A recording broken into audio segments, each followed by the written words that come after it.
Assalamualaikum warahmatullahi wabarakatuh. Hai, kami dari kelompok 6 mempersembahkan sebuah video storyboard tentang antiinflamasi. Selamat menyaksikan. Antiinflamasi didefinisikan sebagai obat-obat atau golongan obat yang memiliki aktivitas menekan atau mengurangi peradangan. Radang atau inflamasi dapat disebabkan oleh berbagai rangsangan yang mencakup luka-luka fisik, infeksi, panas, dan interaksi antigen dengan antibodi.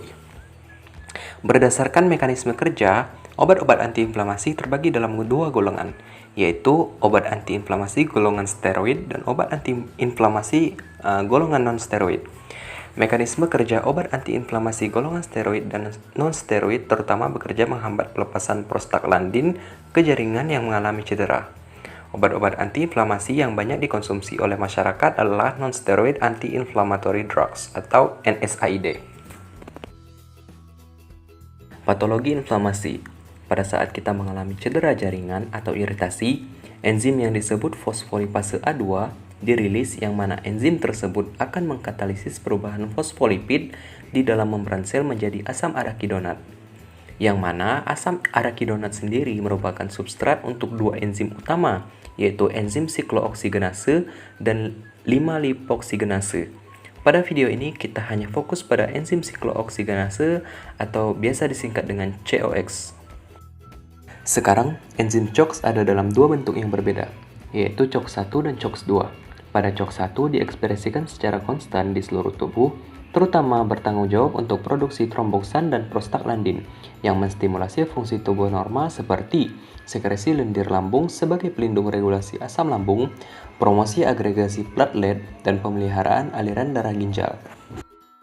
Di sisi lain, isoform COX-2 tidak diungkapkan terus-menerus di sebagian besar jaringan, tetapi sebaliknya itu diinduksi di situs peradangan. Jadi, tidak seperti prostaglandin yang diturunkan COX-1, COX-2 memediasi nyeri, radang, dan demam.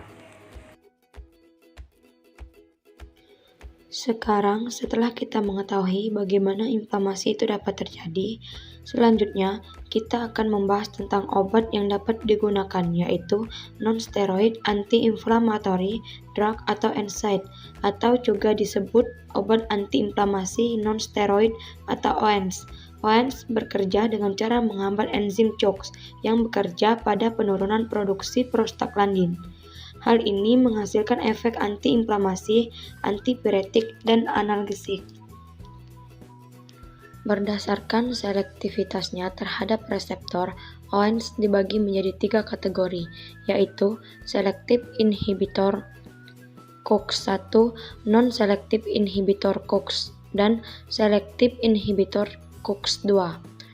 Obat-obatan yang masuk dalam kategori selektif inhibitor COX-1 diantaranya yaitu ketorolax, flurbiprofen, ketoprofen, indometasin, dan aspirin dosis rendah.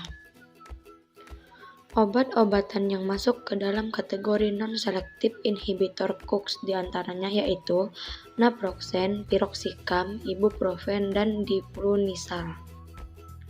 Dan terakhir, obat-obatan yang masuk ke dalam kategori selektif inhibitor COX-2 diantaranya yaitu meloxicam, diclofenac, kelococib, lumiracoxib, dan etodolax. Contoh obat: etodolax, golongan non-steroidal anti-inflammatory drug atau NSAID. Indikasi untuk meredakan nyeri dan peradangan pada rheumatoid arthritis, osteoartritis juvenil, rheumatoid arthritis, atau kondisi nyeri akut lain. Kontraindikasi: 1. NSAID meningkatkan risiko efek samping GI yang serius, termasuk perdarahan, ulserasi, dan perforasi lambung atau usus yang bisa berakibat fatal. 2. Nyeri perioperatif terkait dengan cangkok bipas arteri koroner. 3. Reaksi alergi atau asma sebelumnya setelah minum aspirin atau NSAID lainnya. Farmakodinamik.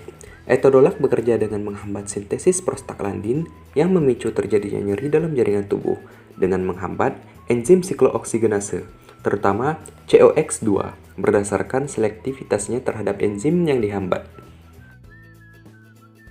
Efek samping. Karena selektivitasnya dalam menghambat sintesis COX2, maka etodolax dapat berpotensi menyebabkan kejadian kardiovaskular termasuk infark miokard dan stroke. Hal ini terjadi lantaran keseimbangan antara prostacyclin atau PGA2 yang bertanggung jawab untuk vasodilatasi dan penghambatan aktivasi platelet dengan tromboksin A2 atau TXA2 yang bertanggung jawab untuk vasokonstriksi dan promosi dari agregasi platelet dalam aliran darah terganggu. Karena COX2 yaitu mediator utama dalam memproduksi prostacyclin atau PGA2 dihambat. Hal ini menyebabkan berlebihnya TXA2 yang dapat menyebabkan vasokonstriksi dan agregasi platelet dalam pembuluh darah yang mensuplai darah ke dalam jantung.